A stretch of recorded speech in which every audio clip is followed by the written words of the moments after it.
बनी साजिश बेनकाब। बच्चे को अरे हम 26 जिंदगियों का इंतकाम, नहीं बचेगा आतंकिस्तान। नया भारत किसी को छेड़ता नहीं, लेकिन अगर किसी ने छेड़ा है तब उसको छोड़ेगा भी नहीं। आतंकियों की बची खुची जमीन को भी मिट्टी में मिलाने का समय आ गया है।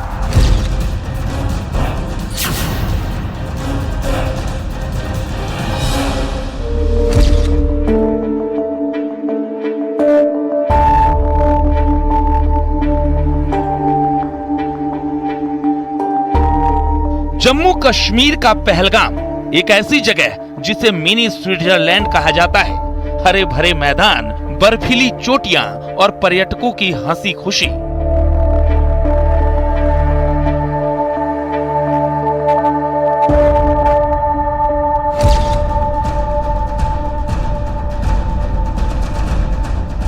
लेकिन 22 अप्रैल 2025 को इस जन्नत में गोलियों की तड़तड़ाहट गूंजी और ये खूबसूरत घाटी खून से लाल हो गई।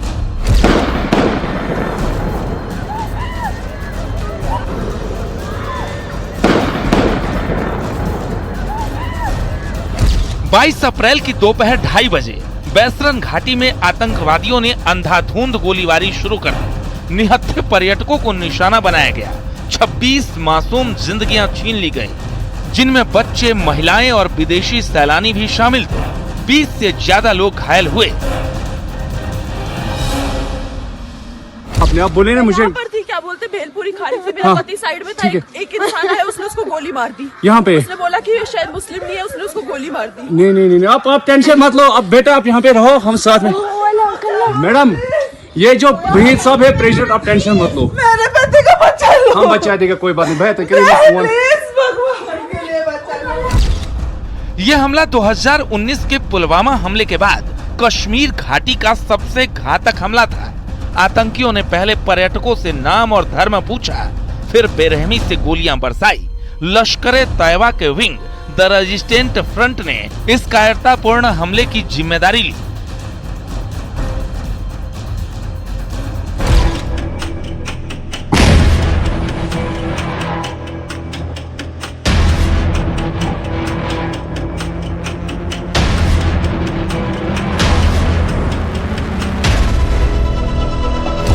हमले के बाद भारतीय सेना और सुरक्षा बलों ने तुरंत मोर्चा संभाला।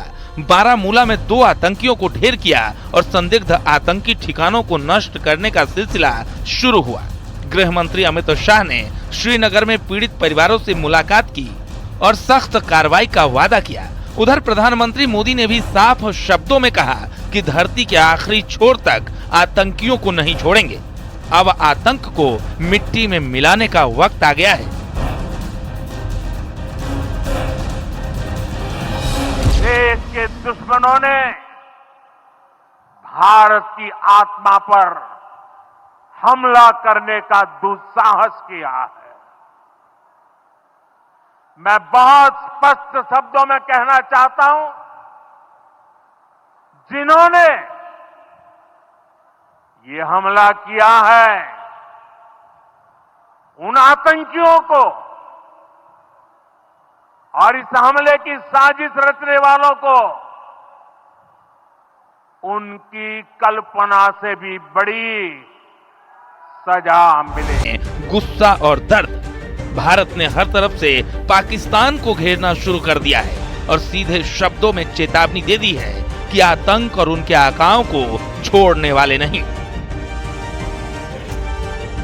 जीरो टॉलरेंस की नीति के तहत उसको जिस भाषा में समझेगा उस भाषा में उसका जवाब देने के लिए आज नया भारत तैयार है।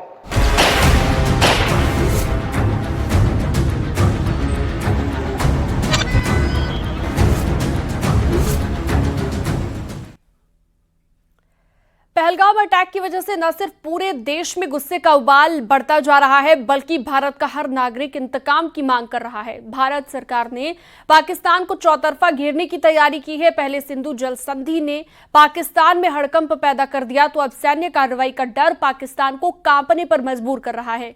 विशेष में आज आपको दिखाएंगे पहलगाम हमले का इंतकाम, क्या होगा अगला प्रहार।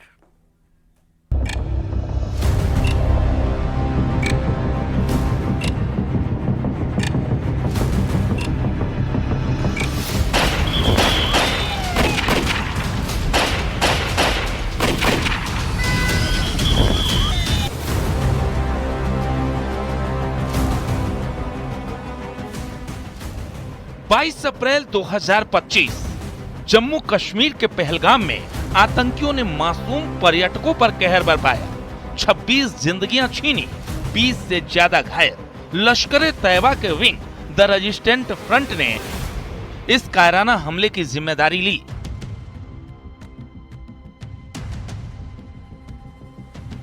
अब इंतकाम की बारी है। आतंकिस्तान को करारा जवाब मिलेगा। Friends,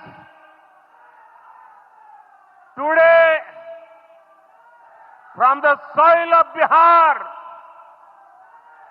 I say to the whole world,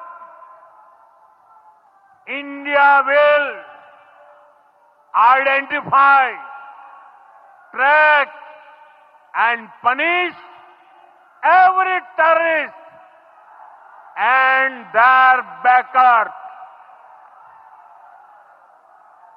We will pursue them to the ends of the earth. India's spirit will never be broken by terrorism. Terrorism will not go unpunished. Every effort will be made to ensure that justice is done. The entire nation is firm in this resolve. Everyone who believes in humanity is with us. Pahalgam हमले के बाद PM Narendra Modi ने Saudi दौरा रद्द कर तुरंत action लिया। सुरक्षा मामलों की कैबिनेट समिति यानी सीसीएस की 2.5 घंटे की बैठक में 5 बड़े फैसले लिए गए। पहला फैसला, 1960 की सिंधु जल संधि को रोकी, अब पाकिस्तान पानी को तरसेगा। दूसरा फैसला, अटारी वाघा सीमा बंद, दोनों देशों का जमीनी व्यापार ठप। तीसरा फैसला, पाकिस्तानी नागरिकों का सार्क वीजा रद्द, भारत छोड़ने का तुरंत आदेश। चौथा फैसला, पाकिस्तानी दूतावास पर दबाव, सैन्य सलाहकार निकाले गए। पांचवा फैसला, इस्लामाबाद में भारतीय उच्चायोग से सलाहकार वापस बुलाए गए। पाकिस्तान को घेरने की तैयारियां जोरों पर है। भारतीय वायुसेना ने एक्सरसाइज आक्रमण शुरू कर दिया है, जिसमें राफेल जेट्स पहाड़ी ठिकानों पर सटीक हमलों का अभ्यास कर रहे हैं। पीओके में 42 आतंकी लॉन्चिंग पैड निशाने पर हैं। इसके अलावा भारतीय नौसेना ने भी अरब सागर में एंटी शिप वेपन्स का शक्ति प्रदर्शन किया।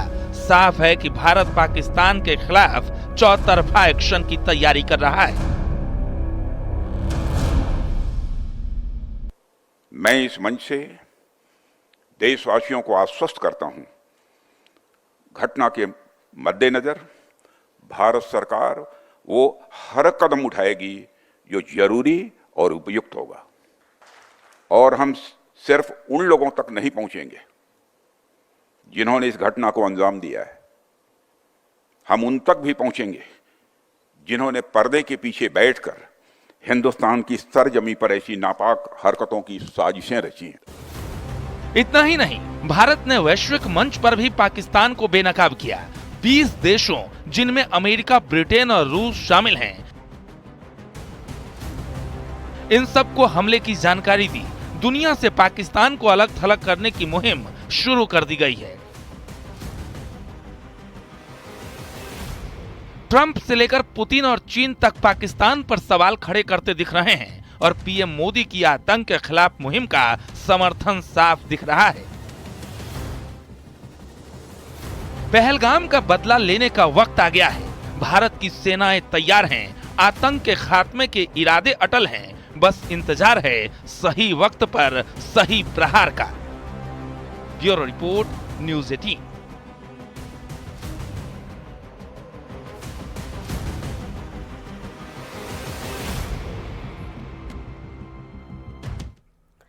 पहलगाम अटैक के बाद फोकस सिर्फ पाकिस्तान पर ही नहीं बल्कि देश के अंदर छिपे गद्दारों पर भी है। 2 आतंकियों को सेना ढेर कर चुकी है और बाकियों की तलाश तेजी के साथ जारी है।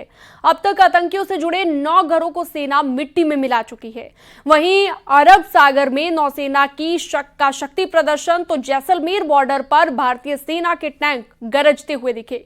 बॉर्डर पर चौकसी बढ़ाई जा चुकी है। पाक सेना की फायरिंग का मुंहतोड़ जवाब दिया जा रहा है। देखिए,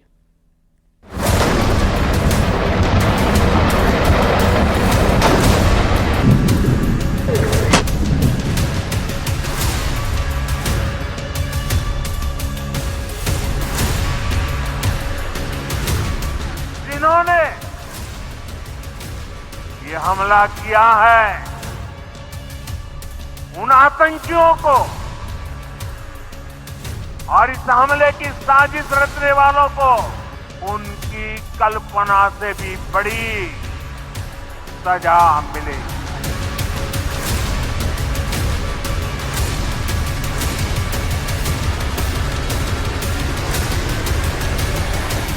पहलगाम हमले के बाद आतंकियों पर ताबड़तोड़ एक्शन जारी है। आतंकियों के आशियाने को मिट्टी में मिलाने का काम किया जा रहा है। सेना ने 9 आतंकियों के मकानों को नेस्तनाबूद कर दिया है। त्राल में जैश के आतंकी आमिर नजीर के घर को जमींदोज कर दिया गया। वहीं बांदीपुरा में आतंकी जमील अहमद के घर को ब्लास्ट करके ध्वस्त किया गया। वहीं शोपियां में आतंकी अदनान शफी के घर को ध्वस्त किया गया तो कुपवाड़ा में आतंकी फारूक अहमद का घर विस्फोट करके उड़ा दिया गया। वहीं शोपियां में आतंकी शाहिद अहमद के घर को तबाह कर दिया गया है। पुलवामा में आसिफ शेख और आतंकी एहसान शेख के घर को जमींदोज किया गया है, जबकि अनंतनाग में आदिल गुरी के घर को मिट्टी में मिला दिया गया है।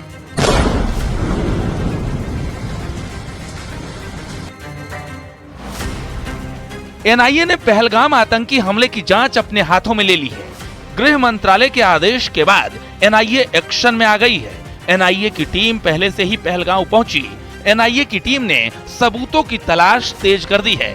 पहलगाम में पहले से ही मौजूद एनआईए के अधिकारियों ने चश्मदीदों से भी पूछताछ की है। पहलगाम हमले के बाद सीमावर्ती इलाकों में एलओसी के पास और जो सुरक्षा व्यवस्था है, चेकिंग अभियान है, वह बढ़ा दिया गया है। और इस वक्त हम कुपवाड़ा में मौजूद हैं, एलओसी के पास मौजूद है और यहाँ पर देखिए किस तरीके से जो बीएसएफ के जवान हैं उनकी तैनाती यहाँ पर है। कुल मिलाकर अभी जो सिविलियंस हैं उनको आवाजाही के मुख्य आवाजाही के रास्ते में उनको आने नहीं दिया जा रहा है और इसी तरीके से कुछ कुछ दूरी पर चाहे भारतीय सेना के लोग हैं या फिर बीएसएफ के लोग हैं या फिर सीआरपीएफ के लोग हैं, उनकी यहाँ पर तैनाती की गई है। एक सघन चेकिंग अभियान सीमावर्ती इलाकों में यहाँ पर चलाया गया है और कोशिश यही की जा रही है कि मूवमेंट है वह लोगों का कम से कम हो। ये महत्वपूर्ण तस्वीरें आप कुपवाड़ा के पास एलओसी के पास आप ये देख सकते हैं, जहाँ पर फोर्सेस की तैनाती है, जहाँ पर जो गतिविधियां हैं वो तेज हो गई हैं। इसी तरीके से अन्य इलाके जो एलओसी के हैं वो वहाँ पर भी ऐसी गश्त बढ़ाई गई है और तैयारी पूरी है पहलगाम हमले के बाद कि आखिरकार कोई भी अब अनहोनी न हो और अब सबकी नजरें यही है कि अगला कदम भारत का क्या होता है। जम्मू कश्मीर में आतंकी नेटवर्क को तोड़ने के लिए बड़ा अभियान चलाया जा रहा है। आतंकियों के मददगारों पर ताबड़तोड़ छापेमारी जारी है। श्रीनगर में 64 ठिकानों पर यूएपीए के तहत कार्रवाई की गई है, जबकि कुलगाम से आतंकियों के 2 मददगारों को गिरफ्तार किया गया है। लश्कर और जैश जैसे आतंकी संगठन से जुड़े संदिग्धों पर एक्शन जारी है। वहीं इस्लामिक स्टेट और टीआरएफ के संदिग्धों पर भी छापेमारी की जा रही है। उधर जैसलमेर बॉर्डर पर सेना का युद्धाभ्यास शुरू हो चुका है। जैसलमेर बॉर्डर पर सेना ने अर्जुन टैंक से अपनी सैन्य ताकत दिखाई। सेना के जवानों ने अर्जुन टैंक से युद्धाभ्यास किया। हमें पता है कि इस हरकत के पीछे कौन है, सबको ये पता है और इसीलिए भारत सरकार ने बड़े स्ट्रांग कदम भी उठाए हैं। और जहां तक सीमा की बात है, सीमाओं की रक्षा करना बीएसएफ का प्रथम दायित्व है। और BSF first line of defence कही जाती है। तो हम हमेशा 365 दिन 24 घंटे पूरे वीक हम हमेशा उनकी रक्षा करते हैं और उसके लिए अलर्टनेस हमारी उसी दर्जे की होती है जो कभी भी कोई भी घटना होने पर होती है। लेकिन आज के संदर्भ में ये भी कहना चाहूँगा कि आम दिनों में भी हम कभी भी कोई ऐसी कोताही नहीं बरतते हैं, क्योंकि हमें पता है कि हमारा काउंटर पार्ट है वो भरोसे के लायक नहीं है। पाकिस्तान से बढ़ते तनाव के बीच जम्मू कश्मीर के कुपवाड़ा सेक्टर के कचामा फॉरवर्ड डिफेंस लाइन पर चौकसी बढ़ा दी गई है। सेना ने सीमा के नजदीक आम लोगों के लिए इस रास्ते को बंद कर दिया है। न्यूज 18 इंडिया की टीम इस वक्त आई है कुपवाड़ा जिले के काचामा फॉरवर्ड डिफेंस लाइन में, और आप यहां पर तस्वीरें देख सकते हैं कि किस तरीके से फॉरवर्ड डिफेंस लाइन पर जो है वह तैनाती बढ़ाई गई है और तमाम तरीके की जो एंट्री है वह इस फिलहाल यहां से वह रोक दी गई है और किसी को भी आगे जाने नहीं दिया जा रहा है। अगर आप उधर तस्वीरें आप देखें तो ये पूरा का पूरा पीछे केरन सेक्टर ये रास्ता आगे जाता है और यहीं पर जो सतर्कता है वह बढ़ाई गई है और इस तरीके से जो सारी गतिविधियां हैं वो यहाँ पर चल रही हैं। देखिए आप तस्वीरों में किस तरीके से कॉन्वॉय है, वो कॉन्वॉय यहाँ पे आ रहा है और बराबर इनका जो मूवमेंट है वह होता जा रहा है। कुल मिलाकर हर जगह सतर्कता यहाँ पर बढ़ती जा रही है और कोशिश यही की जा रही है कि चप्पे चप्पे पर हमारे देश के सुरक्षा बल तैनात हो। कचामा में ये अहम जो गतिविधियां हैं सेना की, ये आप यहाँ पर देख सकते हैं और कैसे आने वाले दिनों में बॉर्डर पर जो मुस्तैदी है, बॉर्डर पर जो तैनाती की गई है उसका ये नज़ारा है। वहीं भारतीय सेना के एक्शन से पाकिस्तानी सेना खौफ में आ चुकी है। मुजफ्फराबाद में पाक सेना का बड़ा मूवमेंट दिखाई दिया। खुफिया एजेंसियों की रिपोर्ट के हवाले से खबर है कि लोअर नीलम वैली हाईवे पर पाकिस्तानी सेना की मूवमेंट बढ़ी है। खबर है कि पाक सैनिकों को मुजफ्फराबाद से फॉरवर्ड बेस भेजा जा रहा है। पहलगाम में हुए आतंकी हमले के बाद से ही बॉर्डर पर युद्ध जैसे हालात बन गए हैं। भारत के एक्शन से बौखलाए पाकिस्तानी सेना की तरफ से फायरिंग हो रही है, जिसका भारतीय सेना के जवान भी दोगुना जवाब दे रहे हैं। LOC पर दोनों तरफ से जारी फायरिंग के बीच सीमा के करीब बसे गांव में सुरक्षा की पुख्ता तैयारी की गई है। गांव के लोगों को सुरक्षित रखने के लिए बंकर बनाए गए हैं। किसी भी तरह की स्थिति अगर यहाँ पर बनती है, क्योंकि हम एक सरकारी स्कूल के अंदर है, वहाँ ये बंकर बना हुआ है। उनसे आपसे भी बात करेंगे। सर, सरकारी स्कूल के अंदर ये बंकर है, तो अगर जिस तरह से फायरिंग होती थी तो यहीं बच्चों को ले आता था, यही आता था। क्योंकि स्कूल लगेंगे, अगर कोई हम लोकल में यहाँ आ जाते थे बच्चों के साथ ही, बाकी आप गाँव पे भी। अच्छा, तो ये जो अब स्कूल लगेंगे, बाई चांस अगर कुछ ऐसा होता है तो इस तैयारी पूरी? तैयारी पूरी एकदम, तैयारी पूरी।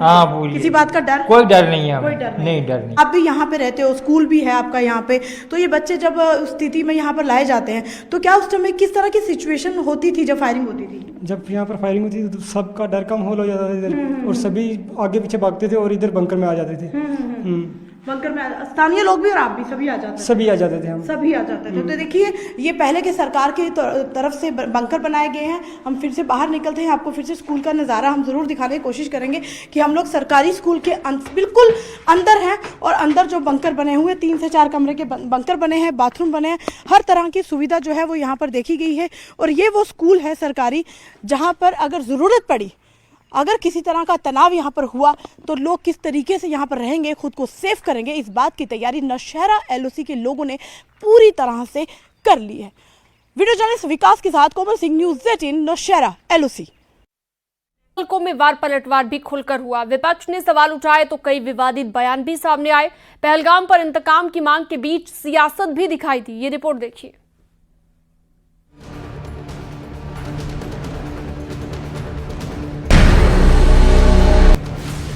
पहलगाम की खूबसूरत वादियों में आतंकियों ने 26 मासूमों का खून बहाया। पूरे देश में इस दरिंदगी के खिलाफ न सिर्फ गुस्सा है बल्कि हर किसी की जुबान पर इंतकाम की बात है। आतंकियों ने धर्म पूछकर गोली चलाई। किसी का बेटा, किसी का भाई, किसी का पति इस दरिंदगी का शिकार हुआ। PM मोदी ने साफ कर दिया कि यह हमला भारत की आत्मा पर है। आतंकियों को धरती के आखिरी छोर तक नहीं छोड़ेंगे। इस आतंकी हमले के बाद पूरा देश एक स्वर में बोल रहा है। साथियों, भारत के हम लोगों में जो आक्रोश है, वो आक्रोश पूरी दुनिया में है। इस आतंकी हमले के बाद लगातार दुनिया भर से संवेदनाएं आ रही हैं। मुझे भी ग्लोबल लीडर्स ने फोन किए हैं, पत्र लिखे हैं, संदेश भेजे हैं। इस जघन्य तरीके से किए गए आतंकी हमले की सबने कठोर निंदा की है। उन्होंने मृतकों के परिवारजनों के प्रति संवेदनाएं प्रकट की है। पूरा विश्व आतंकवाद के खिलाफ हमारी लड़ाई में 140 करोड़ भारतीयों के साथ खड़ा है। मैं पीड़ित परिवारों को फिर भरोसा देता हूं, उन्हें न्याय मिलेगा। उधर गम और गुस्से के माहौल के बीच सियासत ने भी खूब रंग दिखाए। हमले के बाद सरकार ने सर्वदलीय बैठक बुलाई, विपक्ष ने एकजुटता दिखाई, लेकिन सुरक्षा चूक पर सवाल भी खड़े किए। कांग्रेस नेता राहुल गांधी ने सरकार के फुल सपोर्ट की बात कही, लेकिन बाद में खुफिया एजेंसियों की नाकामी पर सवाल उठाते दिखे। Terrible tragedy, and I came here to get a sense of what is going on and to help.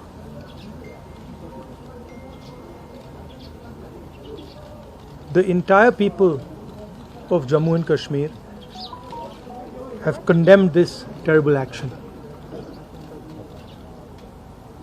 and they have fully supported the nation at this time. वहीं अखिलेश यादव ने भी इस पूरे मामले को दुखद तो कहा, लेकिन साथ ही सरकार पर हमलावर दिखे। अखिलेश ने पहलगाम अटैक को सिक्योरिटी लैप्स करार दिया। सबसे बड़ी चूक जो हुई है वो चूक है इंटेलिजेंस, जो इंटेलिजेंस फेलियर है।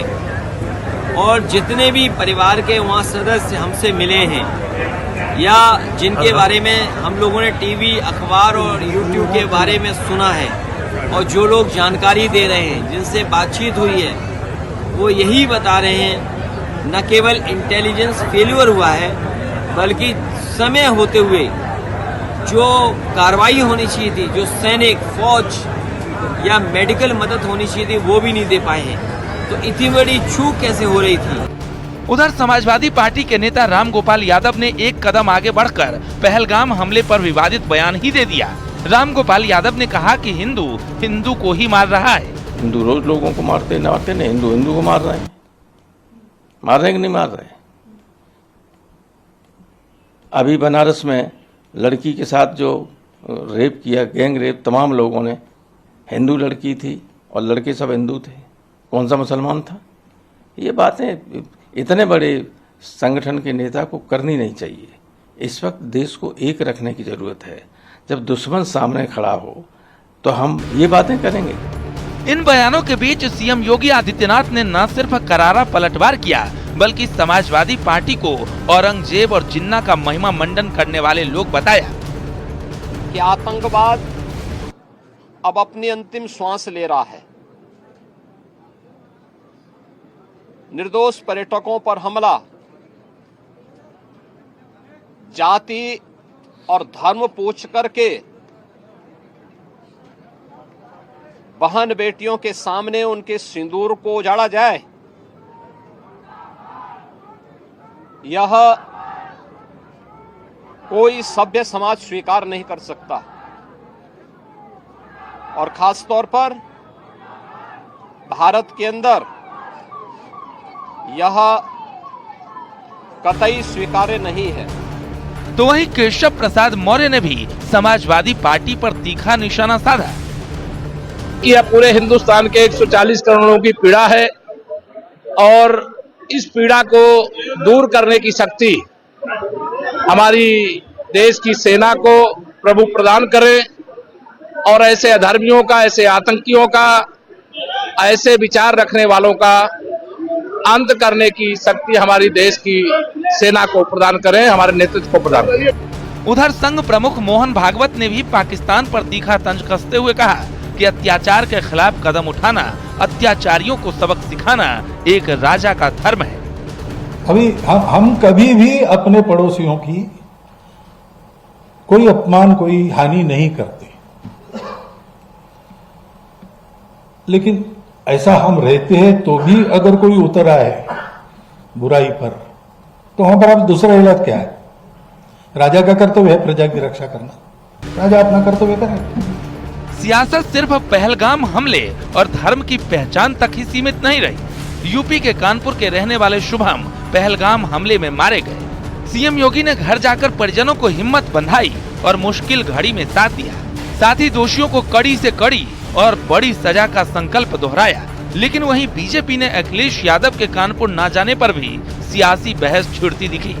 पूरे देश में गम और गुस्सा साफ दिख रहा है। दूसरी तरफ सियासी वार पलटवार भी खुलकर हो रहे हैं। कभी धर्म की पहचान तो कभी पहलगाम के पीड़ितों को लेकर सियासत हुई। हालांकि पूरा देश एक चीज पर एकजुट है, पहलगाम का इंतकाम सबसे बड़ा हो। Bureau report, news 18। और वक्त एक छोटे से ब्रेक का है। न्यूज़ 18 पर खबरों का सिलसिला जारी है।